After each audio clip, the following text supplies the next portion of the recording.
Ahí es donde toco yo los comités revolucionarios, y todos los miembros del comité revolucionario habían estado en las cárceles.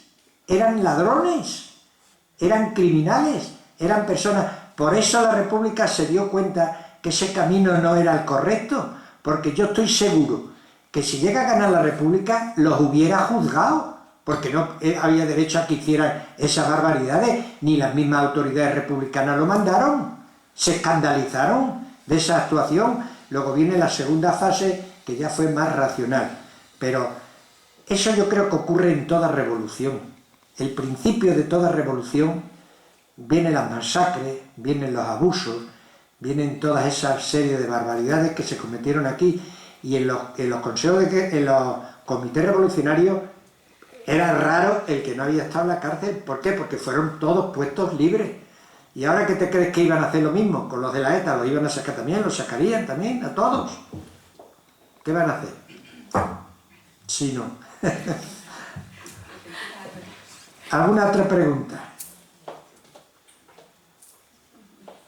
A mí que me gustan mucho las tertulias. Si no pregunto yo la duda que tengo también. Venga. Vamos a ver. Me has comentado que el general Carracedo te dijo, bueno, pues que había 15.000 presos, como que liberarlos y tal. Es cierto que cuando Yagüe se fue para Madrid, se llevó del matadero de Mérida todas las presas que había, arrancaron con muchos alimentos, y la población estaba. No había comida para la ciudadanía y menos para los presos políticos. Sí. Entonces, yo creo que este grupo de militares que liberaron a esas personas, hicieron a propósito, los mandaron a sus pueblos de origen a sabiendas de que no solamente no iban a poder comer, sino que lo iban a fusilar. Es decir, se quitaron 8.000 personas del medio, con toda la mala intención del mundo, a sabiendas de que iban a ir a por ellos. No se escapó ninguno. Exactamente, le iban a comer porque le iban a matar. Entonces, por parte de Carracedo, cuando hablaste con él, ¿tenía una sensación de culpabilidad de haber mandado a ese destino a esas personas? No tuvo más remedio que ten en cuenta que cuando una persona es anciana, como le ocurrió al general Carracedo, pierde todo respeto, diríamos, hacia lo que habla, y habla muy claro. Yo tengo anotaciones de Carracedo que no podré escribirlas nunca, nunca las escribiré, porque confié en él y él confió en mí. Aquí en Badajoz, él me ayudó a mí mucho. Yo estuve lo menos un año yendo todos los días a su casa y no grabé nada, porque como le encantaba hablar, pues si yo no me enteraba de alguna cosa, ¿ha dicho usted esto? Ah, sí, bum, bum, bum, me repetía otra vez. Y tengo yo libretas y libretas y libretas escritas, en vez de haberme llevado una grabadora. Me resultó mejor el diálogo e ir tomando nota. Él me ayudó a mí mucho, por ejemplo, aquí en Badajoz, el mes de agosto, el día 18 o el 19 de agosto, llegó aquí el teniente coronel Manuel Vela, de la Guardia Civil. Ese señor empezó a fusilar, que la verdadera matanza no fue cuando vino Yagüe. Aquí en el campo de San Juan, que es donde fue los fusilamientos, no fue en la Plaza de los Toros, porque en el libro ese viene muy claro, viene clarísimo.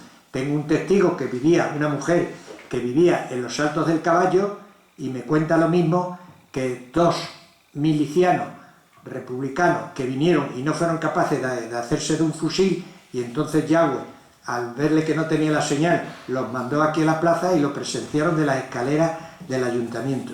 Este era de Higuera la Real, el hombre este. Fui a Higuera a hablar con él, me lo contó todo, incluso me dio dibujos, que en una de las ediciones viene el dibujo.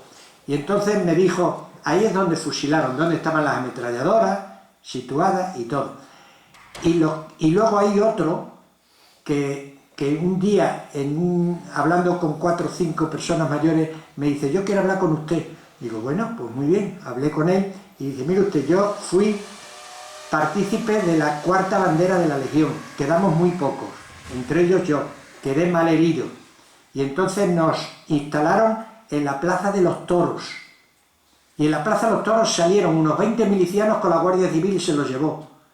Y ahí estuve yo todo el mes de agosto y septiembre yendo al hospital militar a curarme. Allí no mataron a nadie. Que ahí es donde me enamoré de la que es mi mujer hoy, es un gallego, el hombre este. Viene en uno de los libros, viene. Y la mujer que estaba ahí, que vivía en los Saltos del Caballo, desde el balcón primero, que hay hacia la plaza, vio lo mismo que los milicianos esos que estuvieron en la ESO. Luego en la Plaza de los Toros no murió nadie. Eso está más claro que el agua. Y entonces, ¿la verdadera matanza dónde fue?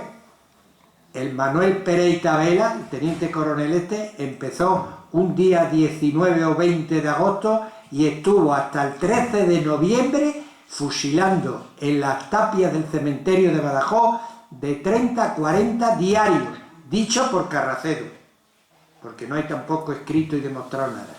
Ese fue el que hizo la matanza. Fueron alrededor de 2.500 los que fusiló ahí.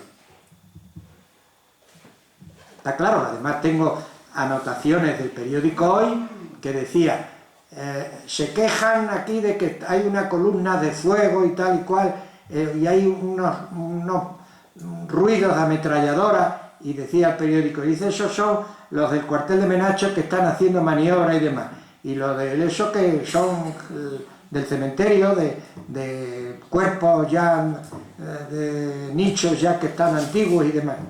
Dijeron como excusa, y eran en fosa común.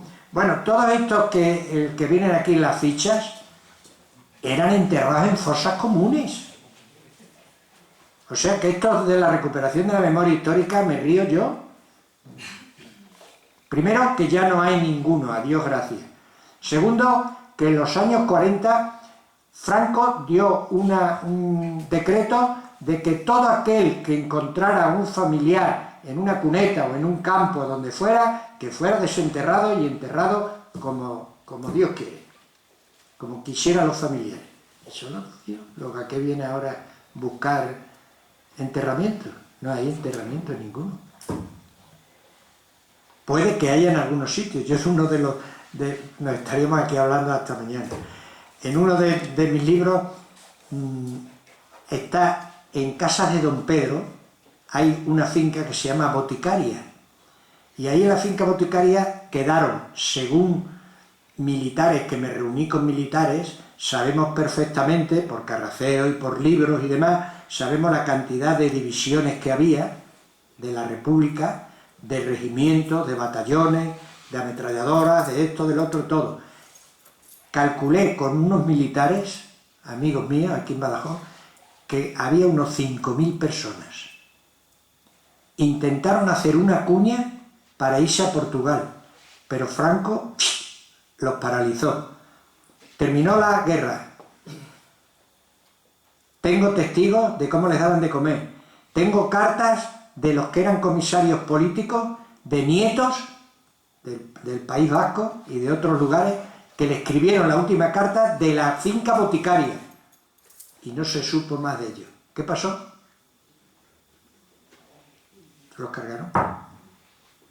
¿Qué iban a hacer en aquella época?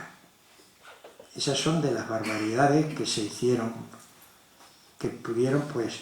Y eso no llegaron a conquistarlo los nacionales nunca. Esa zona de La Serena quedó intacta, pero quedaron ahí aprisionados. Y lo que dijo Yagüe de que he matado a 4.000 en Badajoz para que no caiga Badajoz otra vez en poder de los republicanos, no fue verdad. Eso fue una barbaridad que le dio por decir, pero no había aquí 4.000. ¿De qué había 4.000? Eso está controlado, todo lo que había. Aquí lo más que mató aquí fueron 1.500. Y los que se metieron ahí en los que estaban antes antiguamente los maristas, que hay dos aparcamientos, esos eran 2 refugios, y de ahí salieron, y les veían la marca, y los fueron atando, vinieron por aquí, por la calle San Juan, a la plaza, y ahí los fusilaron.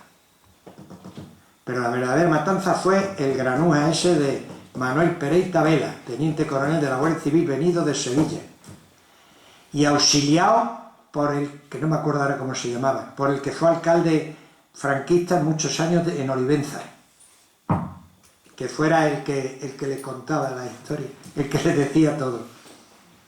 No me acuerdo yo cómo se llamaba el pájaro ese. Jorge El que... Jorge Pinto. No. No, no era Jorge Pinto. No me acuerdo yo ahora. Fue alcalde durante el franquismo, bastantes años, en Olivenza. Y ese fue el que aconsejó, lo tenía como lugarteniente, el teniente coronel Vela este. Y las fotografías que vemos en las tapias del cementerio eran de esa época precisamente. Y dicho por Carracedo, para decirlo Carracedo, 30, 40, todos los días se llevaban allí. Y yo tengo, por ejemplo, un libro de Mario Neves, que estuvo el día 15, Badajoz fue tomado el día 14, el día 15, y presenció lo que había en la Plaza de los Toros, y era un camión con 2 tíos muertos. No sé qué vienen las historias. Los periodistas que vinieron después, eso se lo inventaron todo, ¿no? Ni vieron nada. Vinieron al cabo de 20, 30 días, un mes o 2 meses, por ahí. Eso se lo inventaron todo. Y lo del bulo de la Plaza de los Toros surgió para tapar lo que ocurrió en Fuente de Canto. Fuente de Canto metieron a 86, le prendieron fuego a la iglesia. Yo he visto las señales de los muertos en el suelo, que este Ibarra, cuando era alcalde de allí, Cayetano Ibarra, logró del obispado cambiar las baldosas de allí, de Fuente de Canto. Entonces, ahí y en un corral pequeño en Almendralejo, que decían ellos, saltan como langostos. Desde allí les tiraban bombas de estas caseras y los fusilaron allí, los machacaron. Para tapar todas esas barbaridades surgió el bulo de aquí de la Plaza de los Toros de Badajoz. Nosotros hemos estado en Santa María de Olorón, cerca de Po, así casados españoles huidos de la guerra, en Santa María de Olorón. Y es un pueblecito que está a unos 50 kilómetros de Jaca. Luego huyeron, se autoexiliaron. Si no, ¿para qué se iban a exiliar? Si no hubieran hecho nada. Indudablemente el que huye, por algo huye. ¿Alguna otra pregunta más? Siento mucho en no estar de acuerdo con usted sobre la Plaza de Toros, porque resulta que mi madre, cuando salían las noticias de que iban a tirar la Plaza de Toros, en las noticias, decía, hay que ver el horror que ha habido ahí, los tiros que se oían por la noche. Sí, ahora le cuento. O sea que yo habré tenido...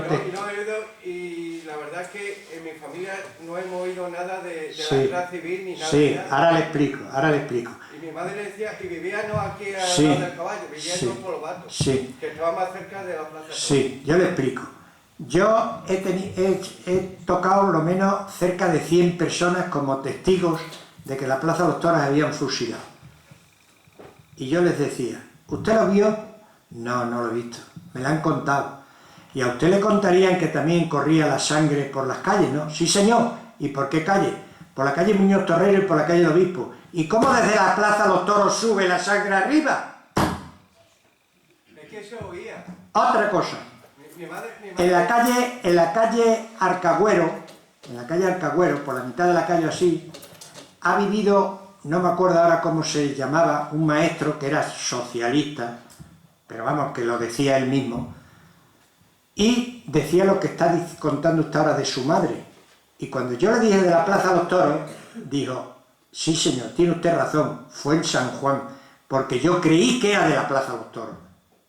Y fue de San Juan, no de la Plaza de los Toros. Yo lo demuestro con testigos. Yo no me lo he inventado, yo que hubiera querido. A mí qué más me da, que si era la Plaza de los Toros, que hubiera sido la Alcazaba, o hubiera sido donde hubiera querido. A mí me da lo mismo. Yo lo que me he encontrado, y lo demuestro con testimonio y con gente que lo presenció. Precisamente los dos que había aquí eran milicianos y me mandó llamar el que era entonces en Higuera de la Real, un alcalde que era socialista. pero por de no noche fusilaban ahí en San Juan. No, fue de día. Es que mi madre oía... Bueno, vamos a ver. En Badajoz, en San Francisco, en la plaza de Minayo, delante del gobierno civil, en San Agustín, murió gente, claro, murió mucha gente, y ahí en la catedral, después de la matanza esa, de la famosa matanza, que no fue tal matanza, porque la matanza ya he contado yo que la confunden con la verdadera matanza. Eso no... Se oyeron muchos y fusilaron a mucha gente. La misma señora esta que presenció la matanza en los Saltos del Caballo dice que 2 o 3 más abajo de su casa, en la misma puerta, fusilaron a uno que huía con un mosquetón al hombro, y ahí mismo lo quedaron secos. O sea que claro, se oía, indudablemente que sí. Y en San Francisco. ¿Alguna otra pregunta?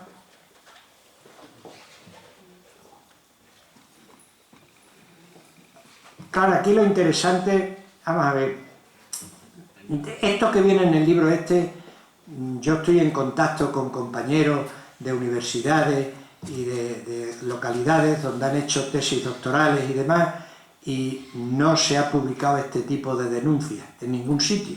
O sea, esto es inédito. Lo mismo que los 2 libros que tengo yo, que doy nombres y apellidos, de los comités, quiénes formaban los comités revolucionarios, quiénes fusilaron, quiénes hacían los robos en los domicilios de los detenidos, quiénes daban las palizas, no viene en ningún sitio.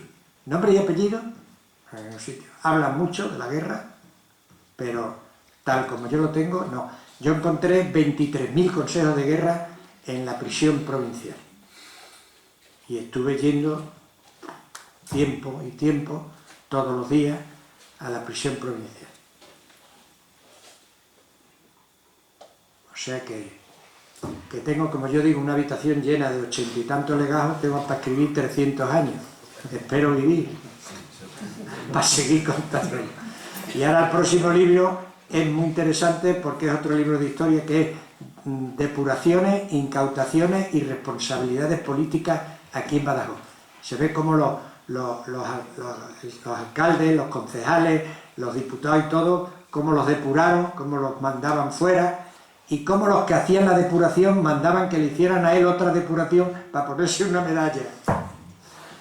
Eso es muy interesante también, porque además son personas, vienen nombre y apellido de personas que nos suenan, que las hemos oído, que los vemos en las calles, nombres de calles.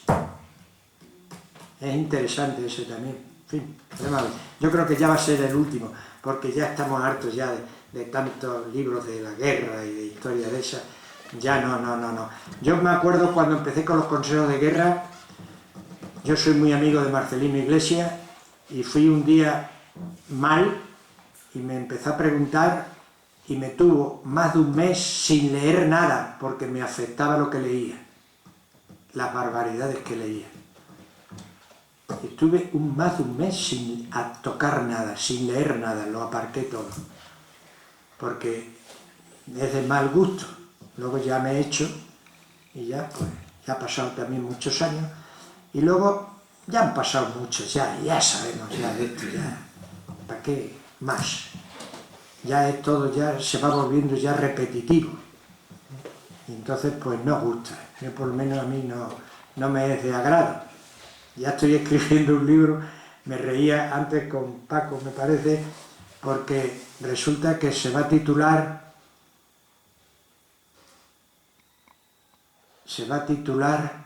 a ver si me acuerdo ahora, se me fue la bola, se va a titular Diálogo de un matrimonio después de muerto. Y me río mucho escribiéndolo.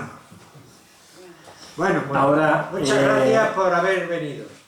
Para todo el que quiera os dejo un marcapáginas de recuerdo con los datos del libro, y el que quiera escribirlo lo tenemos también aquí al fondo, ¿vale? Muchas gracias por haberme Gracias por haberme aguantado.